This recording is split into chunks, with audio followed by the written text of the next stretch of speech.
You good?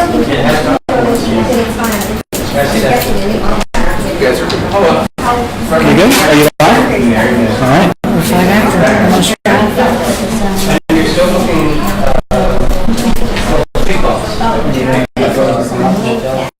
I saw I got it straight. So just out of curiosity, we've been around for a long time in our house.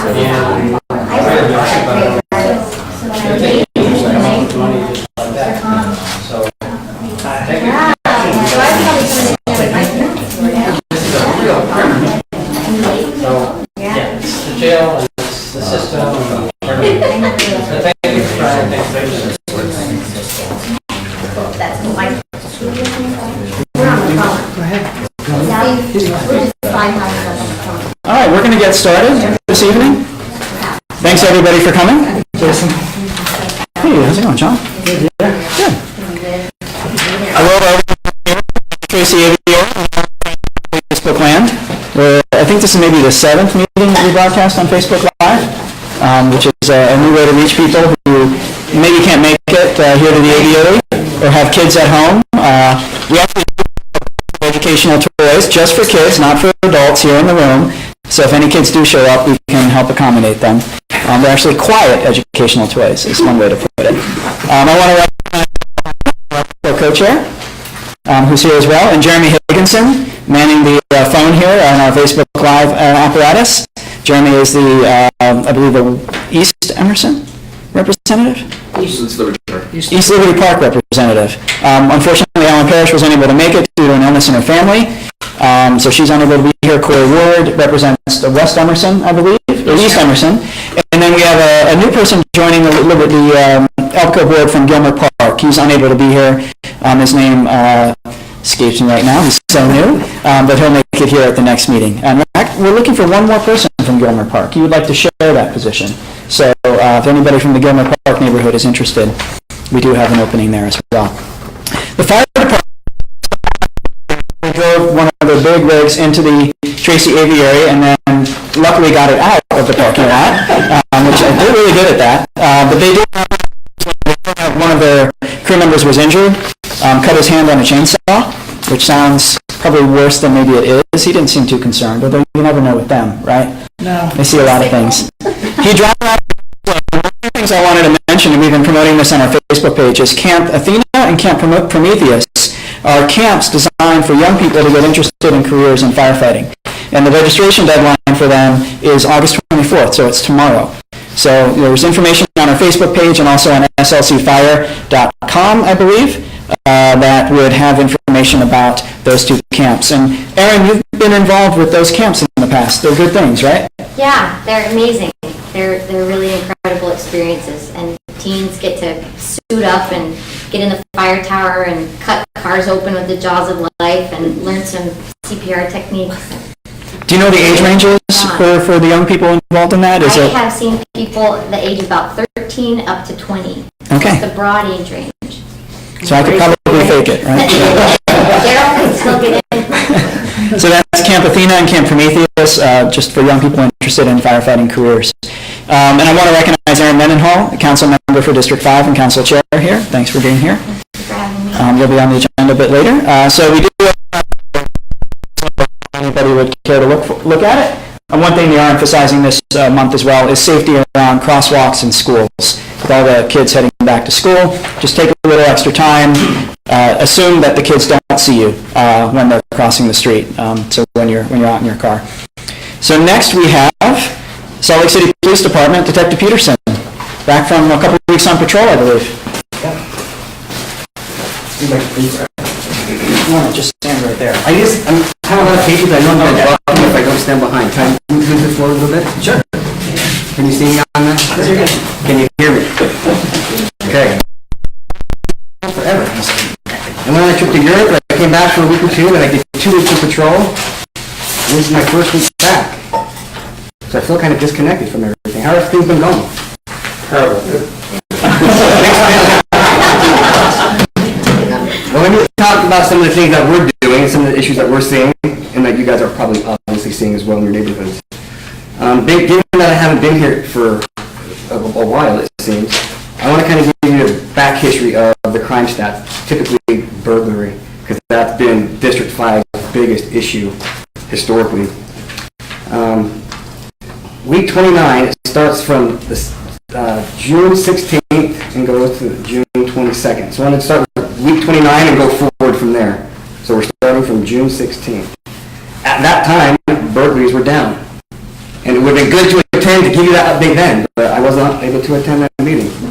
But nonetheless, burglaries were down then. They stayed down through the next week, which was June 23rd to June 29th. So how many were there? Which week do you want to know? The first week there were 2 compared to 6 last year. The following week there were 2 again. The week after that, June 30th to July 5th, we started seeing them go up again. There were 4 compared to 3 that week. And after that, we're on July 6th to the 12th. They went up again to 6 from 2. That's a 200% increase. And now we're in week 33 and we are down again. So there's been 7 compared to 9. You know, it's good to see things go down, but 7 is still quite a high number. The city, we had a recent changeover in our command staff, not our command staff, our chain of command. We got a new captain, and with that we got a new lieutenant. And with new faces kind of come with new ideas on how to approach and tackle problems. And I think the change is good because they're being more inclusive with the rest of the department, meaning they're including patrol and getting more bodies in patrol to get more visibility in the neighborhoods. Have you guys seen any of that, more visibility in the area? Yeah. Have you noticed that at all? Yeah. Good. Part of that's been because, people like myself who aren't in patrol typically spent 2 weeks there to kind of boost those numbers, to be more visible and to address the issues that occur there. But in addition to that, TDY that they've had us all do for 2 weeks, they're doing what they call focus areas. Wherever the crimes are occurring in big numbers, like our D5 burglaries, they're making it a focus area. And we have a software called Smart Force that we all share data back and forth amongst the police department, different units and whatnot. And everyone in patrol is being given these data points every day in lineup, saying, hey, here's a problem in this area. Spend some time in that area doing, X, Y, and Z. If the problem changes the following day or the following week, they adjust accordingly. Yeah. Are they on foot when they go in the neighborhood? No. No? Okay, then it probably was something else. No. You would probably see some of the bikes on their bikes, but... Yeah, I saw them on foot in Windsor neighborhood, and they seemed to just be walking up the neighborhood. They could have been checking something out. But I know when we respond to a call in our car, sometimes we'll park a distance away to walk up to it instead of parking in front of it. Okay. So maybe it was something like that. Yeah. Typically they're not on foot patrolling. Yeah. So we're doing these focus areas. I want to tell you the focus areas that they've established for District 5. South Track, right? Alta Motels, 13th South, the Georgia Apartments, Liberty Park, and the burglaries. So as problems arise with those different issues, assets are being deployed more effectively than they have in the past to address them. Yeah. What are the problems in Liberty Park? I know about Georgia and Alta. They spend a lot of time on the weekends here for the drum circle. Is the drum circle being a problem? It ebbs and flows. Some weeks there are no issues at all. Other weeks there's quite a few. So avoid it if we have kids. Yeah. Okay. I mean, I don't think they're really violent. It's just the thing they're involved in are drugs. Oftentimes when we try to approach them, sometimes there is an escalation in their demeanor. So things can get a little dicey at times, but they're not acting out violently to other park goers. Okay. So I would say it's probably safe to be there. Are they also there patrolling the increase in the homeless population? Yes, that's part of their duties as well. And the bike squad helps address all these issues I just outlined. There are 5 or 6 on their squad, including a sergeant, and their days off are Tuesday, Wednesday, Thursday. So they work primarily the weekend. And they are the entire east side, not just District 5. So they go up to Sugar House, they go to, parks, Fairmont, they go everywhere. They try to spend time where the issues are occurring the most, but these other issues like, people experiencing homelessness, being in the park at night, they try to address those the best they can. There have been times where our squad, the squad I belong to, we'd adjust our shift and come in early to remove people that want to make the park their home during the night, and not having a place to take them, they just dispersed into the neighborhoods. And so there's some backlash that we received saying, it's probably better you leave them there. So it's kind of, how do you address that most effectively without just moving the problem to your backyard? That's right. So, I want to talk about, since we're on the East Side Bike Squad, the amount of hours that they estimate that they've spent in District 5. From August 3rd, we need to start back to July 30th. They spent 70 hours, man-hours, from July 30th to August 5th in District 5. The following week, August 6th to the 12th, they spent 80 more hours. And August 13th to 19th, they spent 95 hours. So where those hours were spent, I can't tell you, but it's probably a mix of all those areas I just discussed.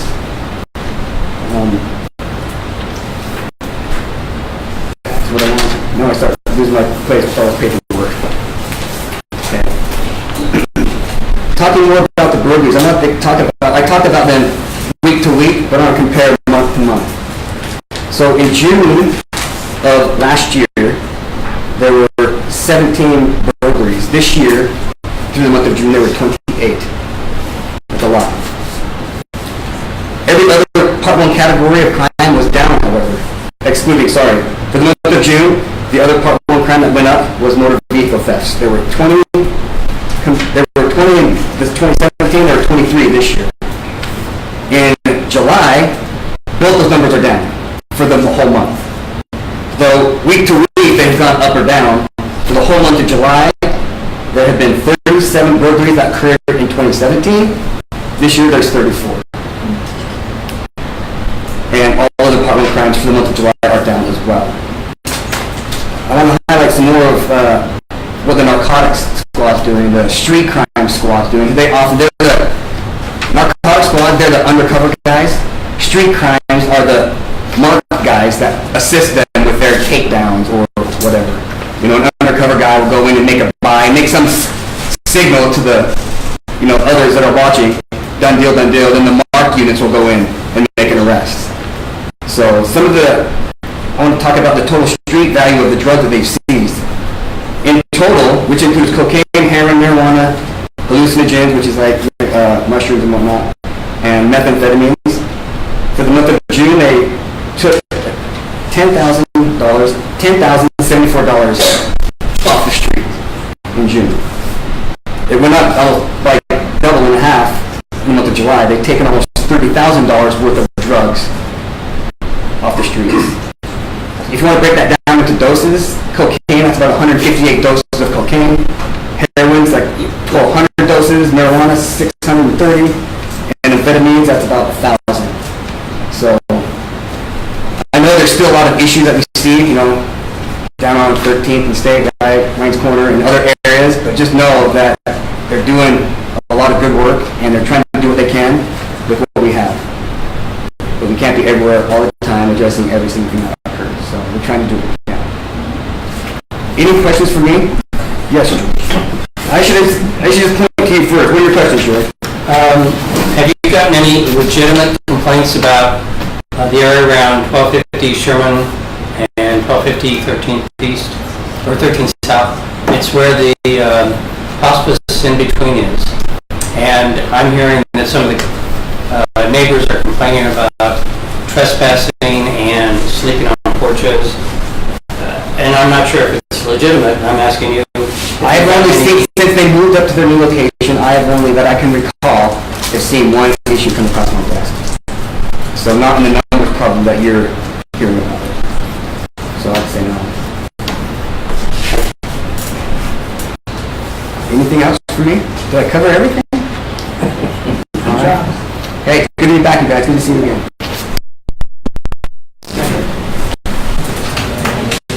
And just so you know, on the back of your agenda, there is information for Detective Peterson, his email address, his phone number. It's in the upper right-hand corner.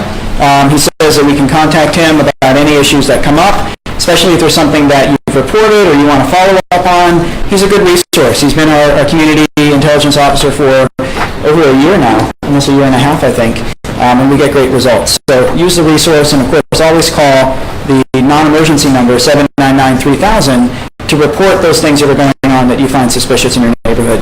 Those calls generate the type of data that Detective Peterson was talking about. So next up, Mendenhall from District 5. Thanks, Thanks Aaron. for having me. Hi, everybody. I've got a few things on a list I'd like to update you about, and then, as always, I'll take your questions or comments. The general obligation bond, the council did pass that in the middle of this month. We're still in August. So that it will be on the ballot in November, which means we're putting that $87 million question mark out to you. And I cannot advocate nor talk negatively about it any longer now that we voted on it, but just so you know, you will see that. And funding our future slc.com is still, and it is the dashboarding website, it is evolving, and it's no longer a position website. It's really just a fact-based place to tell you where the money would go and how it would be distributed and how those decisions are made. And eventually, pretty soon actually, we'll be soliciting pro and con statements from the public. So if you feel strongly either way, I think Tim from the mayor's office could probably connect you with how to participate in that. So I just want to update you that accessory dwelling units, the notorious and popular cabana, mother-in-law, separate apartment, either in your basement or your attic or your garage issue, will come back. Looks like we're going to see it in the second week of September at the council. We won't be voting that night, but the changes that are coming back from the planning department we will have for discussion at that work session. And as the chair, I'm committed to making a vote happen this year on that one. And there will be more public hearing opportunity, of course. And as always, my phone line, the council comments, email line are always wanting to hear from you. Another interesting bit is that we have a budget amendment. We do budget amendments as the year goes on. We have our very first one coming up right now. And one thing that's happening in it that is a little bit interesting is that the airport police department of about 65 officers is going to be merged with the Salt Lake City Police Department. And the airport will continue to pay for all of the expenses of those officers out of passenger fees from the airlines. But they will be within the network of the police department. And this is I'm told it's a very amicable merger, and even for the union involved. So just so you know, if you hear about that, it's not that Salt Lake City taxpayers will then be paying for airport policing. Same payment structure, just one united body instead. And then something made me think of the homeless resource centers. Maybe it was something you brought up. That they're slated for a May 2019 opening. It's a little bit earlier than the June and July dates we've heard about. They have broken ground. I don't know if you've ever driven down the dead end over there off of 3rd West, off of Paramount Avenue or High Avenue. But they've started to dig there. And 7th South, where the DI was between State Street and 2nd East, is farther ahead in construction. But those are underway. That's happening. And as we've heard recently, the state is looking at purchasing the road home shelter, which would probably ensure a closure, at least along the state's timeline, which is still slated for July 1, 2019. And if I'm wrong, Representative Joel Briscoe will correct me. So what kind of questions can I answer for you? Anything? Yes, please. The garbage program. I knew that was Is there any way they will go back to the previous program? Because from what I hear, probably not. The reason I think that they will not shift back is the administration has said they won't shift back, but also because of the contamination aspect of the way we've been doing it for decades. So whenever we make those big piles, there inevitably is paint or chemicals or bottles of things from your garage that end up running into the gutters and running down with our sprinkler water into the stormwater system, Jordan River, and so forth. So the contamination was significant enough that it necessitated a change, The council was graciously briefed on it, but we didn't make a decision. That wasn't up to us to make a decision. Personally, I would look to this budget amendment that we have open right now to put immediate funding toward whatever this hole is that is requiring an incredible backlog and a lack of customer service and response time.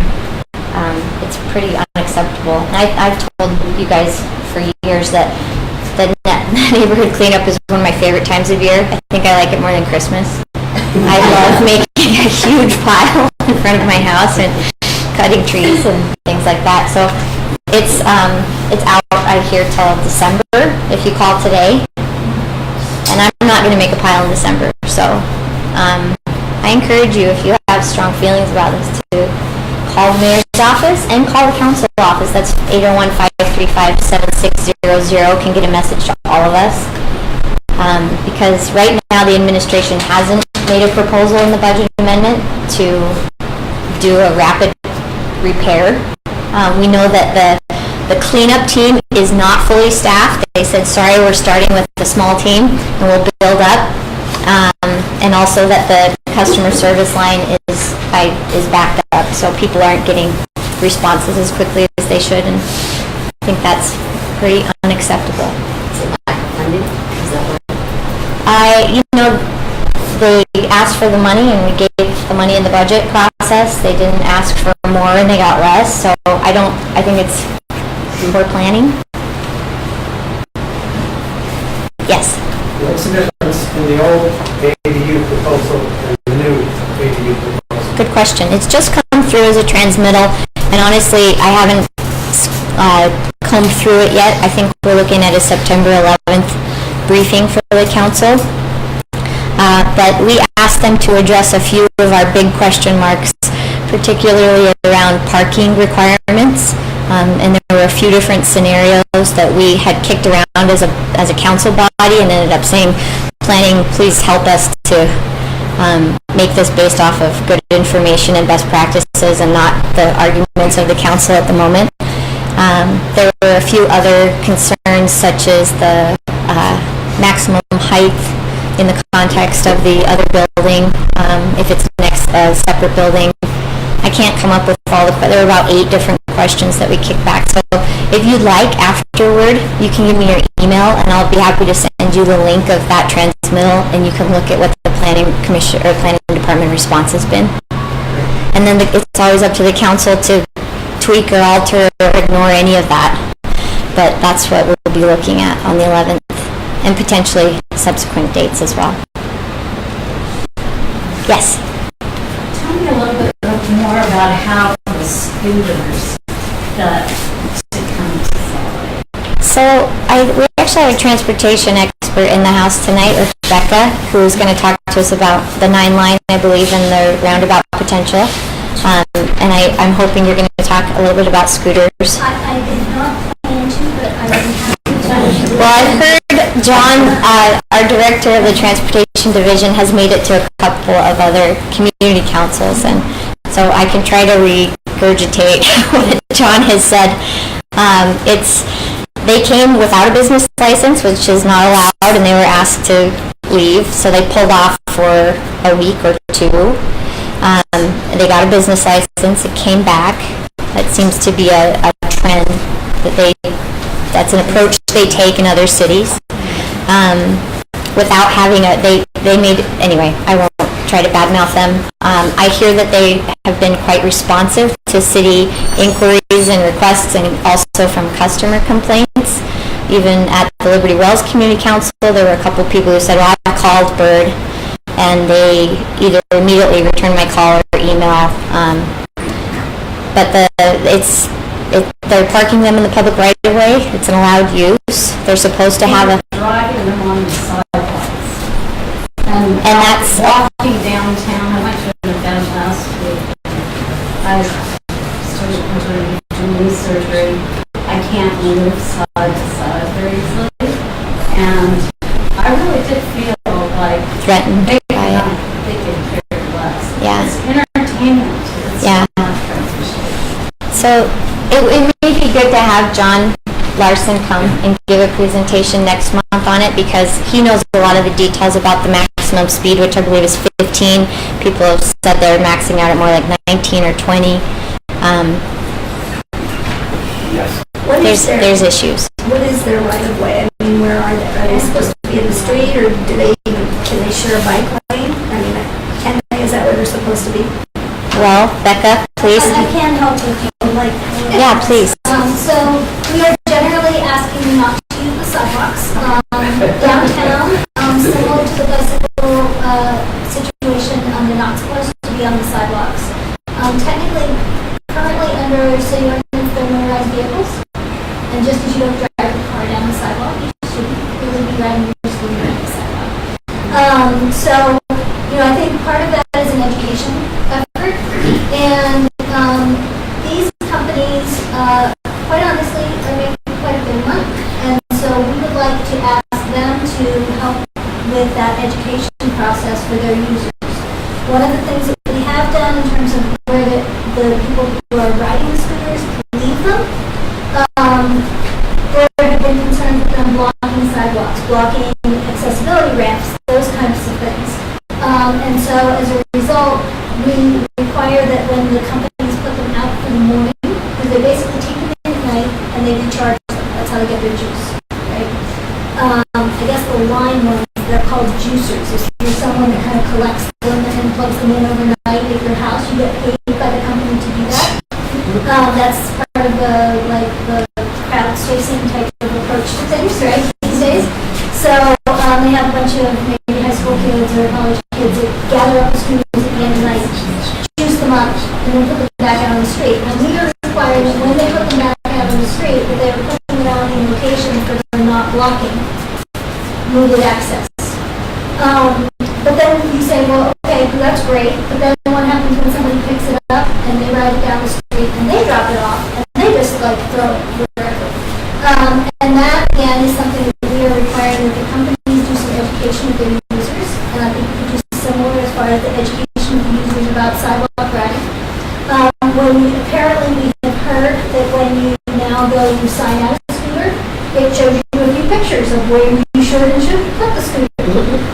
So if they are having then repeated problems, we have an intake hotline where we can take those reports and we are monitoring the situation. And if we see that the companies are continuing to block needed access, that will affect their future business license with us. But I think that this is also moving toward the ordinance. Yeah. And so that is something that you will be seeing at some point as the council in order to be able to regulate. We can put things in on more of an individual business license basis. And then typically, as we've done with, say, pedicabs, we will move it from an individual business license case by case to something where there is an ordinance that lays out a little bit more of the details of what is expected in terms of these companies. Here's another question. I have an electric vehicle. It's licensed, it's insured, and that is required by the state. Are these things licensed and insured, and if one of them hits me? They are licensed, or I should say they are insured.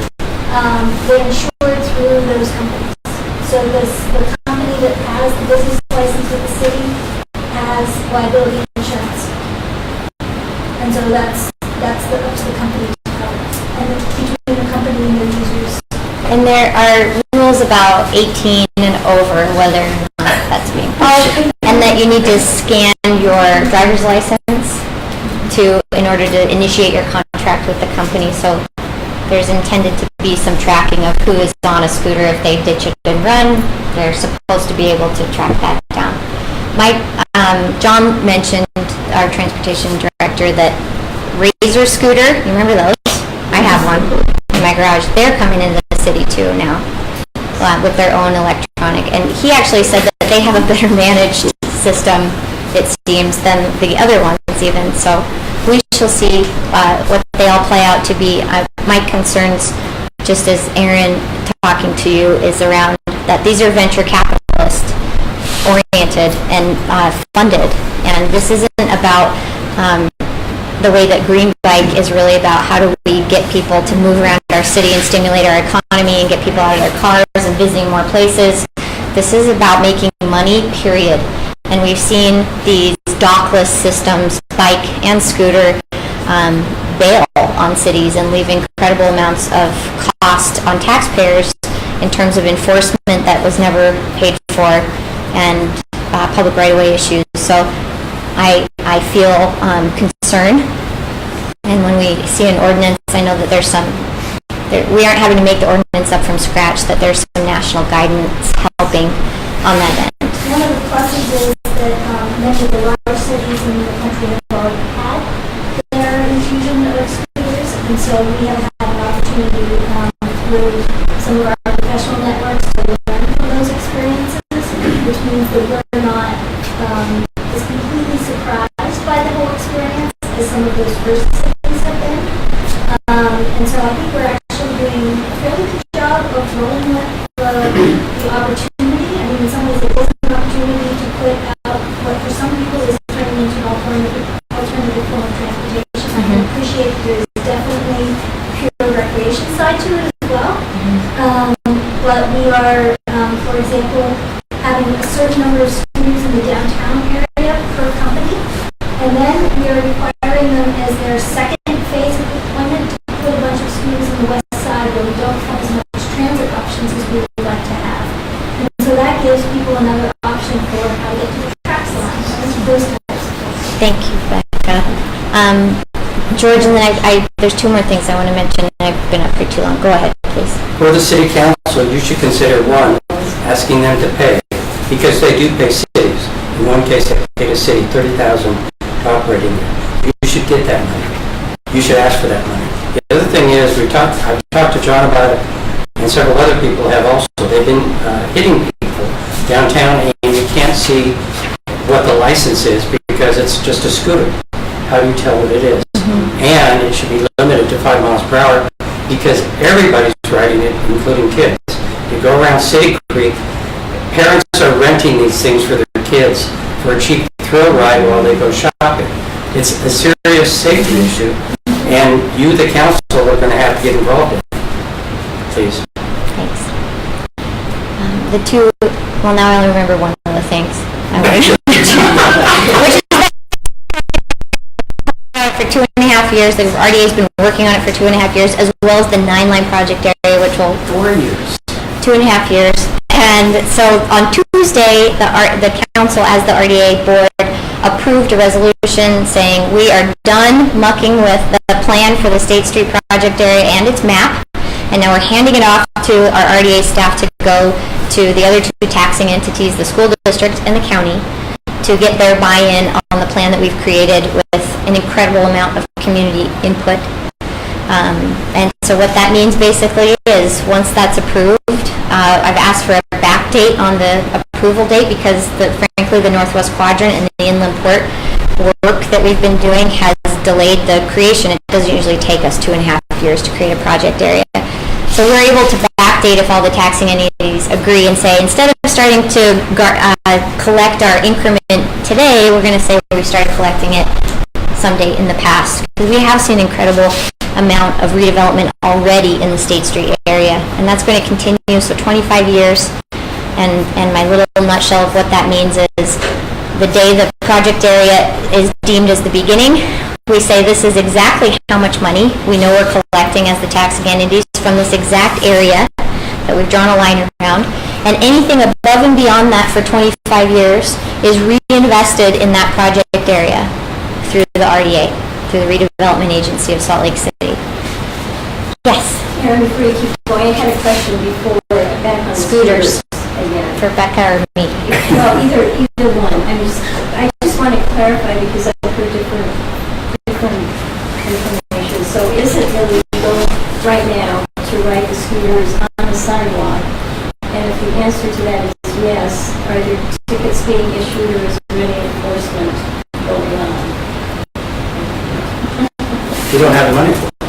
Well, who would know the answer? The only place that I'm aware of that toy vehicles aren't allowed on the sidewalk is the Central Business District, which I think is something like 6th West, 2nd East, North Temple to like 6th South, somewhere in there. So beyond that, like in the neighborhood or the park, Right. they could be on the sidewalk. Yeah. There's some, My understanding of it is toy vehicles could include like a Segway or. And that's where that 15-mile-an-hour limit comes in. That's my understanding. That's my understanding. Is it? It's just And toy vehicles. I don't know that there's been any enforcement on, I haven't seen it. I don't think so. I haven't heard of any either. So what was their marketing for? Was it that they were providing alternative transportation? Yeah, it's just fun. Well, well, it's pretty fast, too. We might have a walkable scooter in my neighborhood. Yeah, that's illegal. It was the green scooter in the middle of the That's street, illegal. and I'm like, well, what should I do at this point?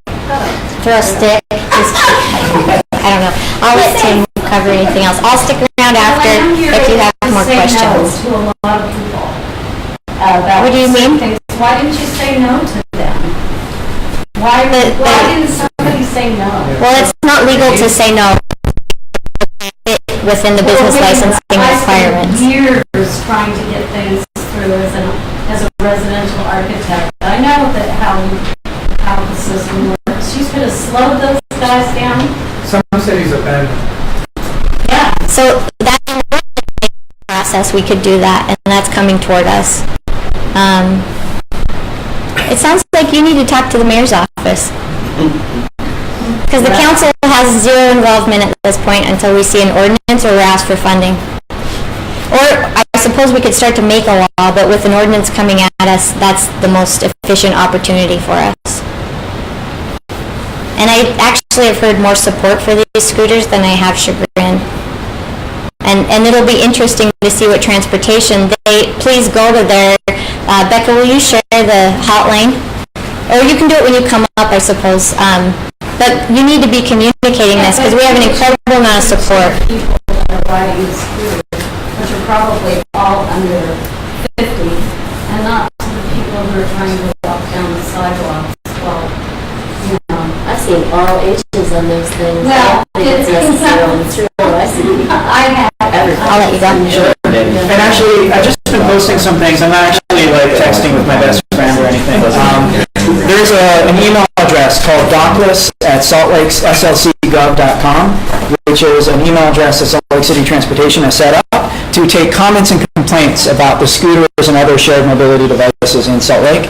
There's also you can access from the Salt Lake City Transportation page as well. Tried to get the link to work on my phone. It kind of busted. It's not working. But there's a survey. We posted it on our website, on ELPCO's Facebook page. We'll put it in the show notes for tonight's meeting. That's a little more involved. It's about different types of mobility out there, green bikes, scooters. What do you want as a city for this type of mobility? And I think an interesting word that I've heard describing these scooters is micro-mobility.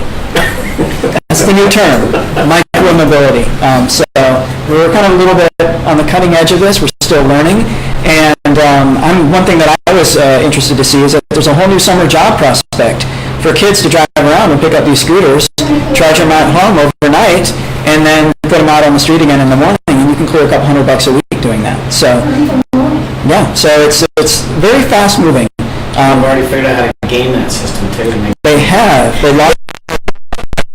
Yeah, the Salt Lake Tribune wrote about that as well just a couple of days ago. Focus by having Becca come up and give a preview of what's going on at 900 South and the 9-Line Trail ahead of a more detailed open house and design workshop that will happen on Monday night over at the Chase Mill building here. So we don't want to steal the thunder from that event, but Becca was very nice to come here and give us a preview because so many of us have been following that story of 900 South and especially the 5-way stop sign at Gilmer Drive area. So Becca, thanks for being here. Actually, how's the visual on the camera? Is it good? Yeah. Good. Okay. All right, so many of you may be familiar with the 900 South reconstruction project. I see some familiar faces specific even to that project. We do have an open house planned for this coming Monday night here at the Chase Mill, and we will at that point be taking further input. We conducted our pop-ups in May and into early June, took input on those. How many of you saw, participated, drove through, walked through, experienced in some way, shape, or form the pop-up? Okay, I see a lot of hands, thank you. We did have some pretty good participation. We had a lot of conversations out on the street. We got a lot of feedback that just the process of trying something was something that the community really appreciated. How many of you have seen our summary report as a result of that pop-up process? There's copies in the back on the tree stump if you haven't picked one up on your way in. So 78% of people said that the pop-up process itself was a 4 or 5 out of 5 in terms of their experience with transportation trying something. So then we took feedback, particularly on the two designs that we tried. One was closing the Gilmer Drive intersection to motor vehicle traffic while leaving it open for bicycling and walking. And the other design that we tried was the roundabout. And the feedback that we received was fairly positive, particularly about the roundabout. There's a little graph here, and you can see the roundabout has the biggest blue, the dark blue here is the positive feedback.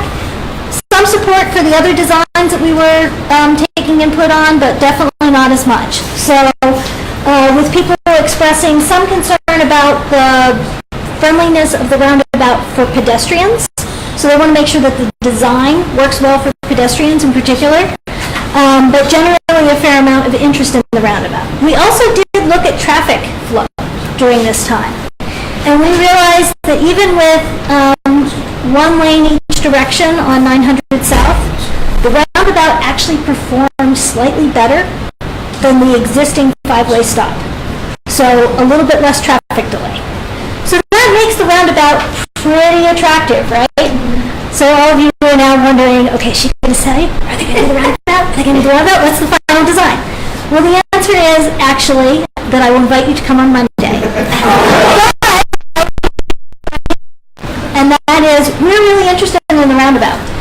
We've certainly heard a lot from the community. It's pretty attractive from our perspective as well. And we think we can design it so that it will work okay for pedestrians. However, we have realized that the roundabout is considerably more expensive than any of the other designs that we have considered. And as a result, we are planning that we will be requesting the City Council for a budget amendment to construct the roundabout. And that means that at Monday's workshop, we will be floating two potential designs, one contingent on funding, which is a roundabout design, and the other that would be, if we do not gain additional funding, how would we put the intersection back?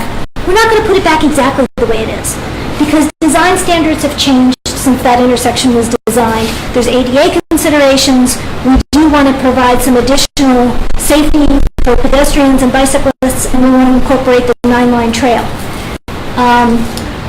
But we have a design that is a minimal changes design. So those are the two things that you will see if you come Monday night, and you'll have an opportunity to give us some additional input on those. So, What time? it's from 6 to 8, and it's a stop by any time type of format. You don't have to come right at 6 or specific time for a presentation. We'll have different stations around, and people they can talk to you about everything. Yes. Is the coffee drive-through going to be an issue with the roundabout? Well, that was one of the things that we were looking at in particular whenever we did the roundabout test, the pop-up design, and we found that it generally performed pretty well. We were surprised that it wasn't more of a concern than it was. Even when So, there's cars out in the street, because they don't know, maybe into the driveway. yes, we monitored that pretty closely for that pop-up time, as well as we've spent a lot of time physically out on the street. Yeah. Like almost everyone on the staff was out over some period of time, the project manager and a couple other specific team members that are very involved in some of those decisions, hours of observation. So, yeah. Everyone once in a while, things will not go smooth, perfectly smoothly. But we don't think that it's going to be an ongoing showstopper. What is the extra cost over the $500,000 the county gave you? So the county did not give us funding for a roundabout. The Right, but they county gave you gave us $500,000 for the project. funding toward incorporating the 9-line trail in particular. So those funds are earmarked to the trail. So the number that I believe is headed toward the council as a budget amendment, and I think that we still have like about a week where we're finalizing, is something just over 500,000. So that's a question, right? Is do we want to make that kind of investment in this particular spot with all of the needs of the city? And that's something that we, need to have a discussion about. Yeah. Are the designs that are being chosen being driven by the need to have a bike trail and a biking trail through this intersection, or are the trail and the bikes being added on where they need to change the intersection? Which is driving which? Let's see. Listening to you, it yeah. seems like the trail and the bike are driving the design choices that are being made. I'm hearing that wrong. No, I think that the primary thing that is driving the discussion about the roundabout in particular is the amount of interest that we have heard from the community specifically in the roundabout.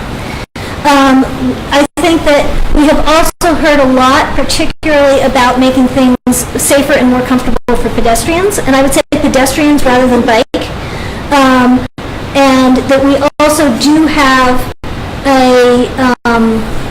several master plans that direct us to work on the 9-line trail, which is both bicycle and pedestrian. It's not just a bicycle facility, it's bicycle and pedestrian. And we also then have a recent trail study that gives us some guidance on implementation. So we're seeking to kind of balance all of those things. But I would say that the impetus for the roundabout is almost more from a motor vehicle perspective. Can I mention, Joe, that I don't know that I've seen you at the particular meetings where we've had a few here where residents have expressed frustration with particularly the northbound 11th East stop. I drive through that like 3 times a day. I live right there too, and so that's been something that transportation has been hearing from this community council for a long time, for years, about why can't you come up with a better scenario so there's not as much. And it was actually, I think it hasn't been done for a long time because there aren't a lot of accidents, there's just a lot of frustration. And Everybody is going too slow. so, anyway, I defer to the transportation. Well, that's what we've heard from the community, is that there's a fair amount of interest in the roundabout.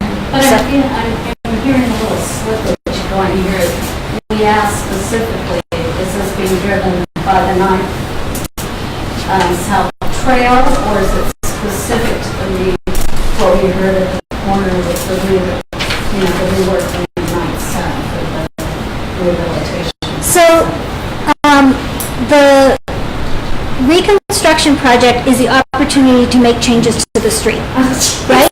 So we have heard... It's like 3rd South and 3rd West. So so 3rd South and 2nd West were not reconstruction projects. This is a project that is going to dig down, redo the utilities, redo the road base, and if you're going to make geometric changes to the street, that's the time to make them. So, that's a slightly different type of approach. I would say no, that the roundabout discussion is not being driven by the trail. In fact, it might be not as good a design for the trail to do the roundabout as the original proposal as part of the trail was. So is the trail a done deal, that it's going to come up and go through Gilmer and then across southeast? The trail, the green route on Gilmer is essentially no change to Gilmer from what is there right now. Does that make sense? It's just signs that say, hey, this is a good way to ride your bike, hey, this is a good way to walk. If you don't want to get the calf burn on the back of your calf muscles going up the hill, then We maintain all of our yards, and we maintain, who's going to take care of it when you've got all the people?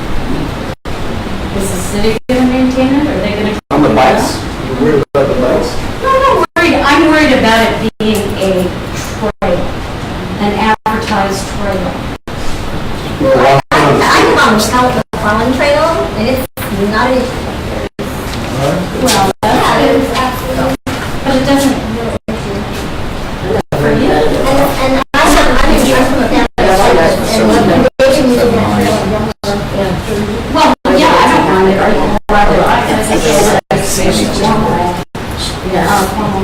Well, these are great discussions to have on Monday night. There you go. You want to get one more pitch for that? Yeah, there's two flyers in the back specific to this project. There's the one that's all in blue about the pop-up process. And then the second piece is the invite specifically to come to the open house on Monday night. So I hope to see some of you there. Thank you. Thank you. Joel had a question. So there's two meetings on Monday night? There's one meeting on Monday night for this project. But you also said something about chasing all, line and reconstruction on 9 line. Just one meeting with Joel. Okay, thank you. One meeting for this. The planning division has a walkability. Yeah. Can I clarify that real quick? Yes, So- that's also, I know this is No. Monday night. So Salt Lake City Planning is planning, they're good at that, a walkability in 9th and 9th, sort of a walking tour of 9th and 9th. We just got notice of that a day or two ago from Nick Norris. So there's a poster up on our Facebook page, and if you see me after the meeting, I can give you some of the more details. I think it's 6 o'clock at, I believe at the Gelato Place is where they're meeting, to do a little walking tour of 9th and 9th. I'm sorry? What day? Monday, the 27th. Yeah. So this coming Monday. They're planning one 9th. The one we're interested in is Becca's design workshop. If I can steer you to that one, that's going to be the fun one. Over at, who wants to hang out with planners after all?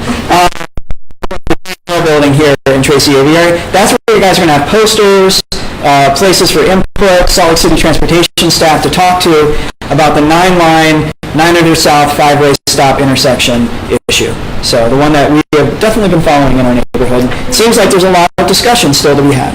So, Question. yeah. Should we stop at Dolcetti's before we come to the meeting?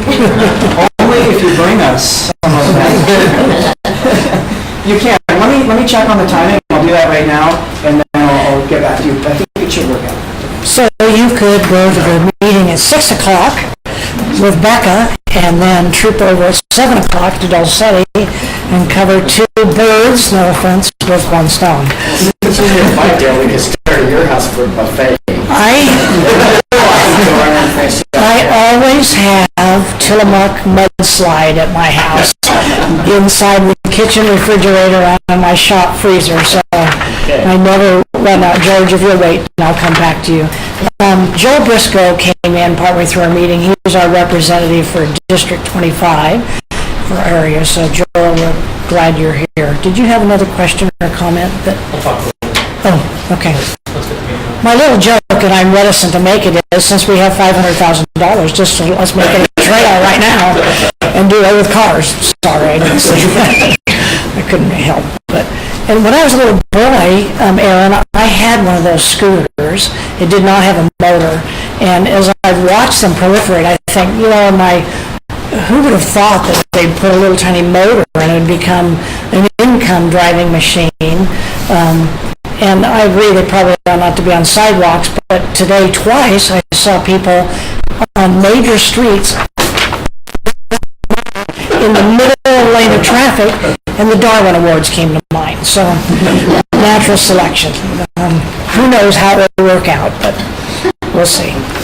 So, on the agenda, there is an item for Haight-Ashbury Apartments, and many of you probably don't know where those are at. Haight-Ashbury Apartments are on the north side of 9th South, 927 East, 927 East, 8th South. I misspoke.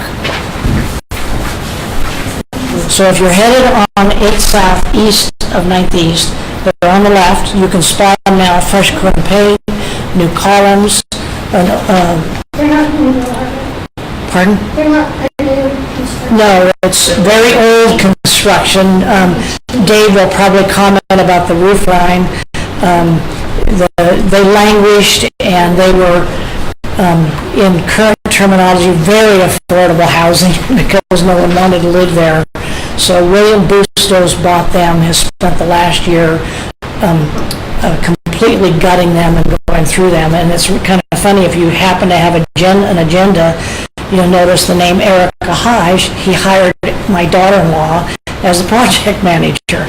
And why they were on the agenda was, if you drive by the apartment has just east of it this little tiny house set back. It's been remodeled and quite well cared for. And the parking for the apartments is east of that little house. And they wanted to put up carports, and initially the city said, you need a non-conforming use. Well, Erica spent a lot of time down at the city, found out we don't. So she said, no offense, Darryl, I'm a little reticent to appear before your council. Thank you for the opportunity. But that's the Haight-Ashbury Apartments, and they've really made something of the place. It's quite nice. I've been through them. 9th and 9th development, a couple of notes that you should be aware of. How many of you subscribe to the 9th and 9th Next Door website? Probably several of you. Have any of you noticed little comments about what happened to Great Harvest? Has anyone seen that? So Tom and Shelley Cordova are the owners of the building and the original Great Harvest franchise and free bread that my sons loved growing up. About a year and a half, 2 years ago, they transferred interest in the franchise to a gentleman, and his ability to run the business didn't work and the business failed. So that's about all we know. If you try to go into Great Harvest and get a free slice of bread, didn't work. So at this point, we don't have any other news about what's going to happen to property or franchise or anything It is else. a kind of a key 9th and 9th property, so it's something that we're going to pay very close attention. So we'll watch and keep you appraised. Shelley called me 2 days ago and said, I'm very concerned about rumors, and this is what's occurred, and I wanted you to get it from the horse's mouth. So that's the short story about it closing. Mutual Beauty Supply, we have an update on that. The project manager for that is a gentleman named Mark Isaac, and the same company that's developing Mutual Beauty is also doing the Sugar House, the large development in Sugar House. And Mark, I invited him, we invited him to come in September, and he said, I'd love to come and give you an update. We actually have a name. I asked him, is it always going to be Mutual Beauty Supply? And he said, we think we're going to call it Nexus, is what the building will be named. So I looked at, but I didn't have anything to do with that. And he also has a date for us. Evidently the city originally for the ADA apartments, their electrical panels have to be, and Dave and the other architects know about this, the electrical panels have to be configured in a certain way. I guess the city changed their mind and said, we want them all that way, which created more work. And so the end of November, 1st of December, they think they'll be done with that project. Darryl, have we heard anything further from Bernardo on those units on level East and 15? The Traces Organic. On Traces? No, we were talking. You asked me, and I don't think we heard anything since our last meeting. The last we know is that property at what's called Traces is, excuse me, has a couple of zoning issues, and they've been unable to resolve them. So It looks like the costumes, selling costumes, they've actually opened some windows on the second floor. yeah, so the costume shop is really doing great. They're making good progress on that. I think that's. I can give an update on Millennium Dance as well. because you know I go there all the time. So Millennium Dance is that white brick building right next to Great Cuts, I believe, near the gelato place. So that company, Millennium Dance, has moved over to Trolley Square. That building is being renovated. You can see some of the signs, and it also has some for lease signs. What we've heard is that in a high-end eyeglasses shop on the first floor is what we've heard. So it will be a change in sort of what has been in 9th and 9th for quite a few years. And that's actually what the 9th survey item onto the agenda. 9th and 9th is changing. It's been changing for a couple of years. We've had buildings like Contender Cycle move in. We've had, the Clay Blackmore insurance building, 9th and 11th building come up there. So I thought it would be a good idea, in talking with the ELPCO board, to commission a survey of ELPCO residents to find out, what do we want for 9th and 9th? Do we want more restaurants? Do we want more, office space? Do we want more parking? Do we want charging stations for electric vehicles? Do we want green bikes? What is it that we want for this iconic neighborhood that really is the reason for many of us for living here? Something that we show off to people when they're visiting, places that we go for just a quick bite out, or ice cream or pizza. So let's try to make 9th and 9th a little bit more reactive to us, instead of reacting to everything that's coming in to that intersection. So, Emily James, too. I'm sorry? Emily James. Emily James. Emily James, right, just a little bit north. And the acoustic shop Yeah, is also same owner. They've closed, right? Yeah. And some renovation. So- Do you have any influence on what's going to be there? Well, what if we, and that's the thing, right? Right now, we seem to be reacting to things and trying to do the best we can with our community council. But if we could go to a developer and say, you know what, we've talked to our community council, here's 500 survey responses, and 75% of them say they want X, can you put this into your building, into your design plans, or even in conversations with the city, with transportation or planning, or whenever some new zoning overlays or things come up. It's basically getting a pulse for where we want 9th and 9th to go. Right now, we can guess, but if we have a survey, we have some results and some statistics, I think that gives us a little more oomph for what we talk about. Yeah. Millennium ran out of room in that spot neighborhood, or? I Because I don't- miss yeah. driving down the street and seeing that energy there. Yeah. I loved it. I loved The it. windows all fogged up because they were all in there, right? Yeah.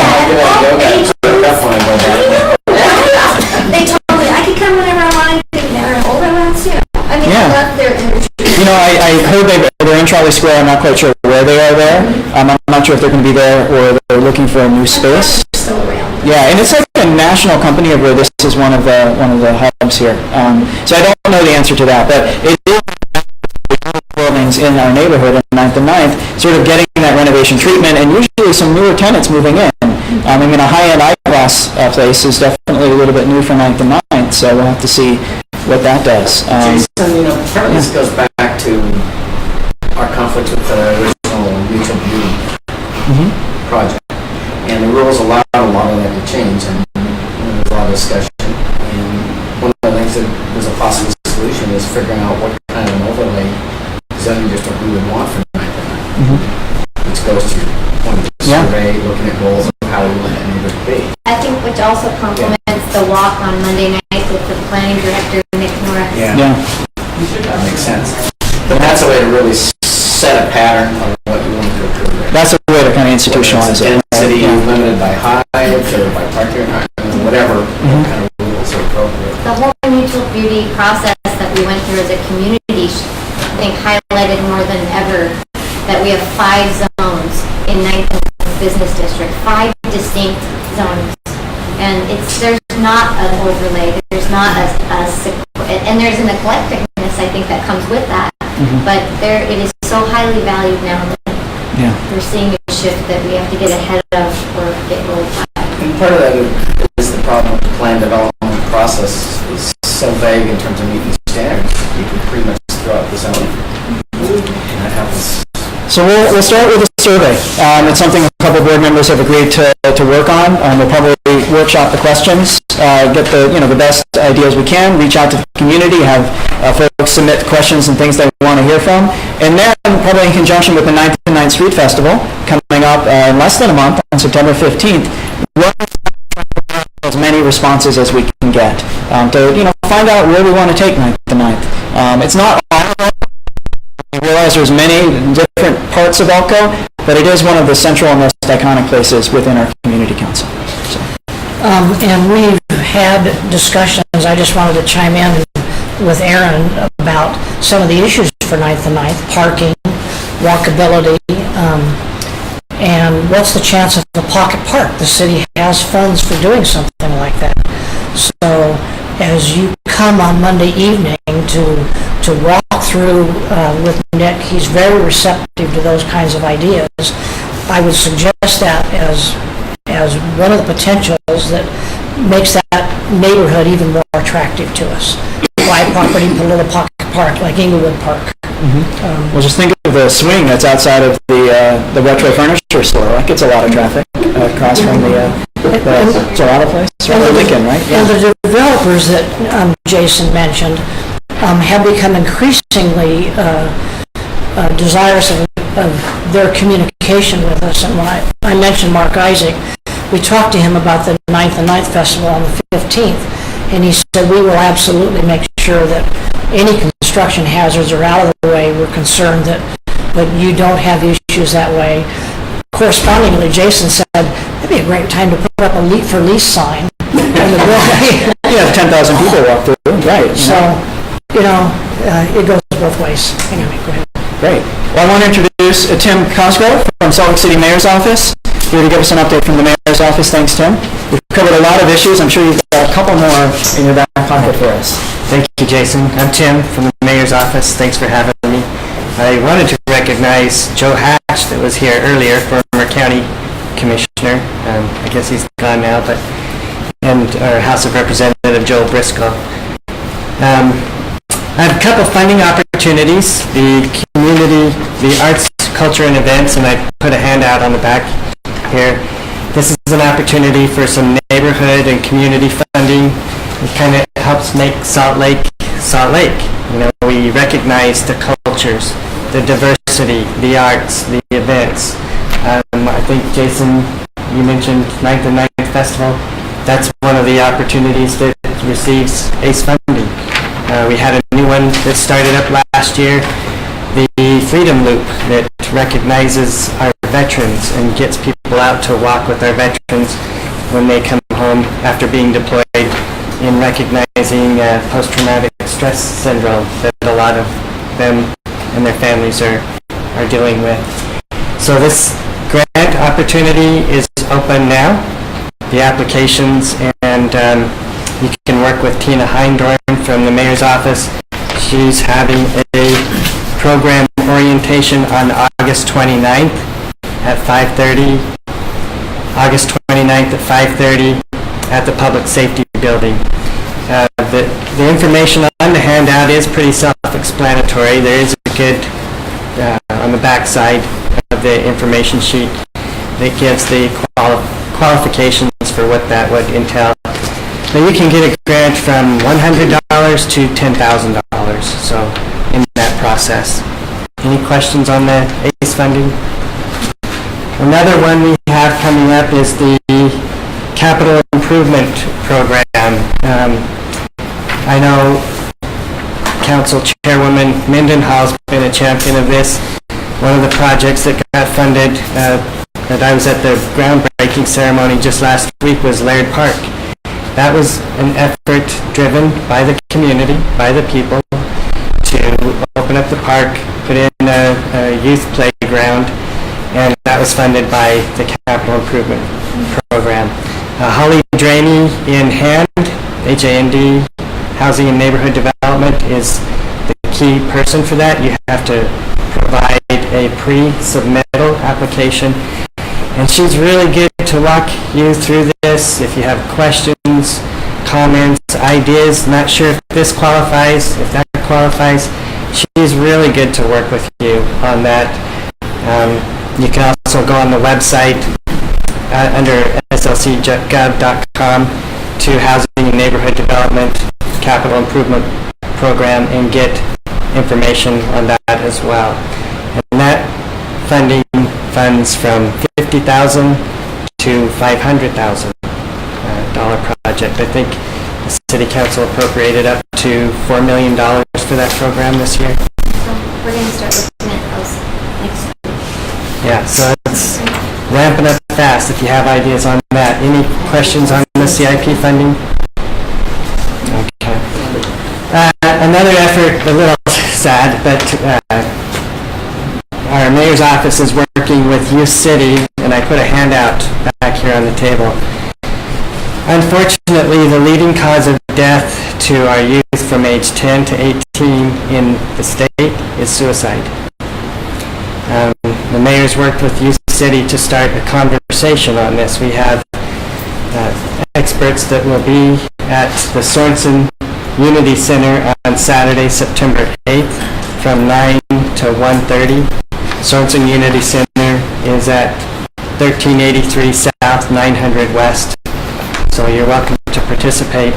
I know they have a lunch, but there will be experts there having a conversation on how we can address education, intervention, and prevention on this serious issue. Developing coping skills, resiliency skills with our teens are some of the lead items that are getting traction.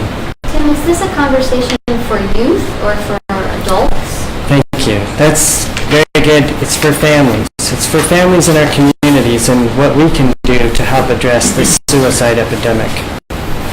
Yeah. And I was going to give an update on, a brief update on, last week was the year anniversary for Operation Rio Grande. This was a complex issue. Trying to address people without homes, but also the lawlessness that was going on downtown with around Rio Grande area. In that one-year time period, and I was hoping to have Detective Peterson here as well, if he could add on to this, but in that one-year time period, there were over 4,600 arrests down in that area. Crime is actually down 43% in the Rio Grande area, and down citywide 26%. What does that equate to? That 43% decrease actually attributed to 751 less type class 1 crimes, the more violent crimes. 751 less crimes because of the operation that was going on downtown. We helped over 2,600 people get health care. You may have remembered the mayor and the city council going to the legislature year after year asking for that Medicaid waiver. The federal government came through, the state legislature came through. But a very, very small Medicaid waiver. Yeah, maybe 2,000 people. November 15th, that was $100 million, $70 million from the Fed, $30 million from the state, and that's already directed and helped 2,600 chronic homeless. They had to qualify as being chronic homeless.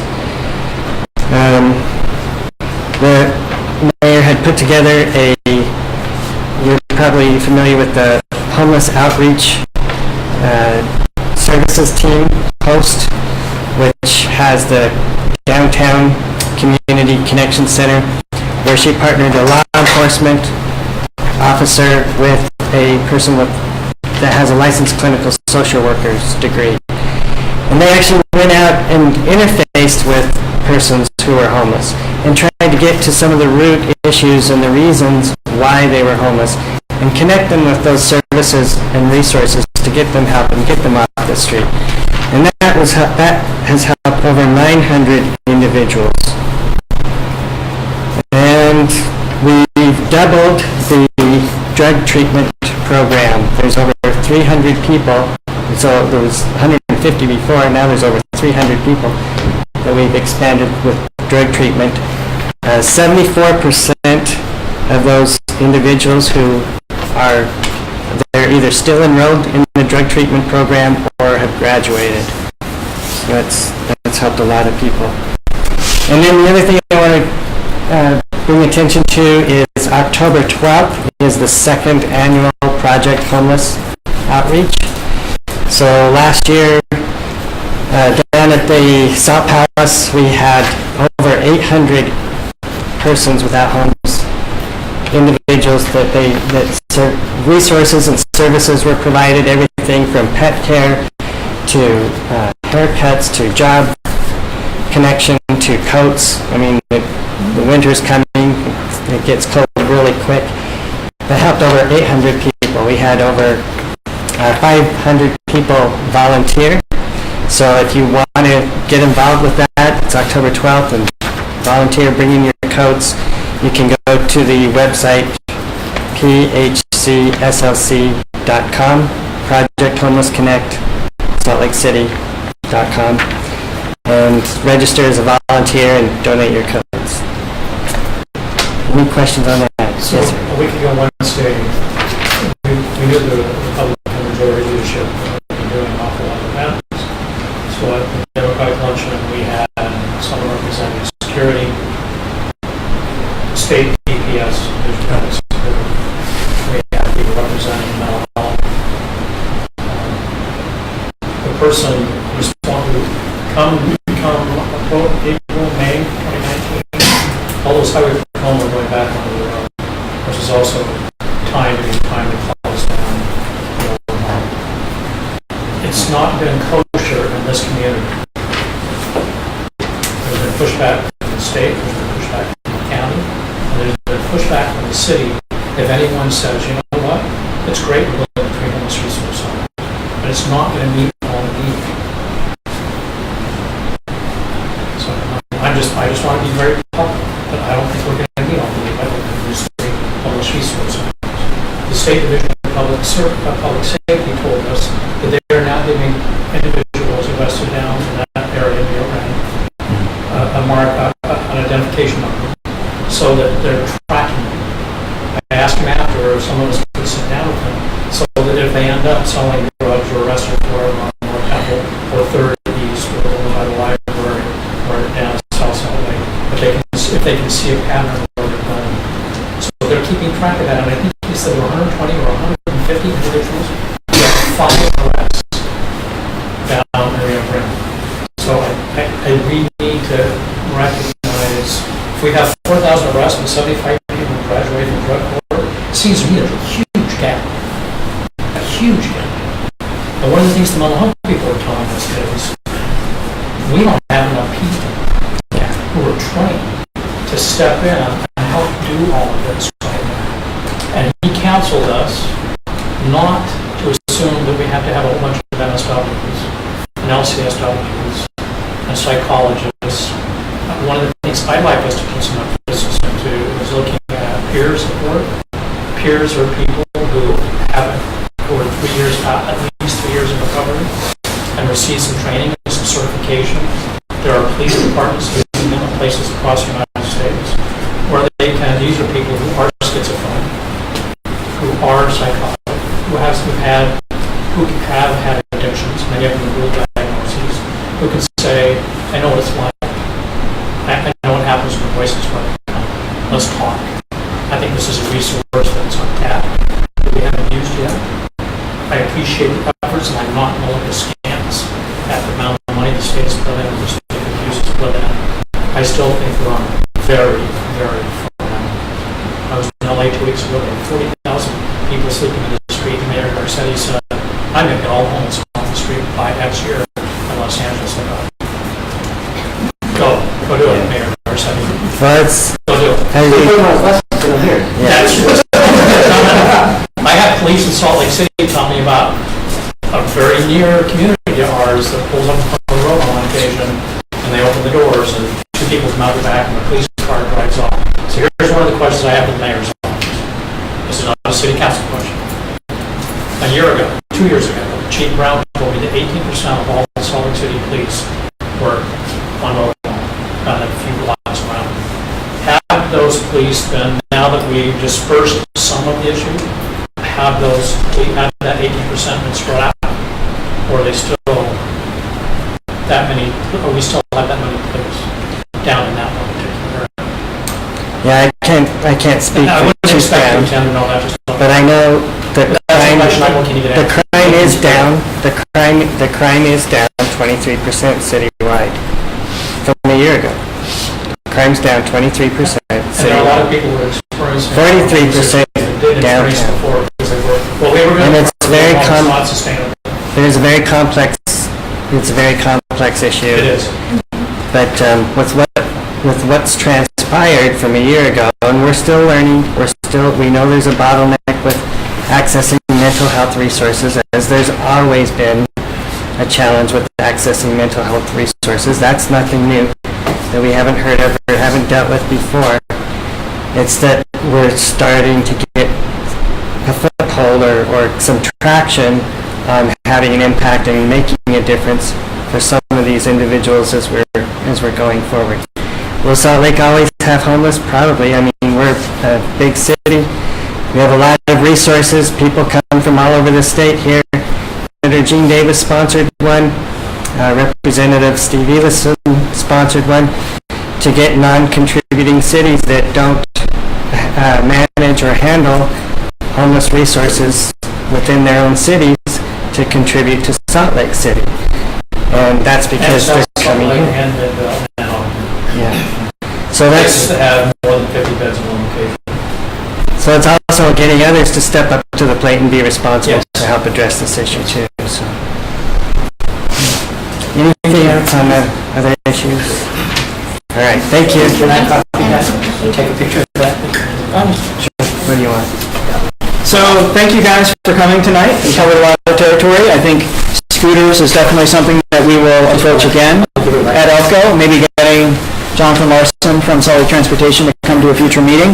Of course, one of the issues with that issue is that it'll change by the time we talk about it, because it's such a rapidly evolving story. So, before we adjourn, we have, of course, on Monday, 2 events. One is a design workshop on the 900 South Trail and then 5-way stop, happening at the Tracy Aviary's Chase Mill building, just a stone's throw away from here. 6 to 8. Get there through here. You do. And they'll have some signs out to help direct you. They're always good at that. From the outside. You can't. You have to go through the Tracy Aviary building. It's free. Should be fine there.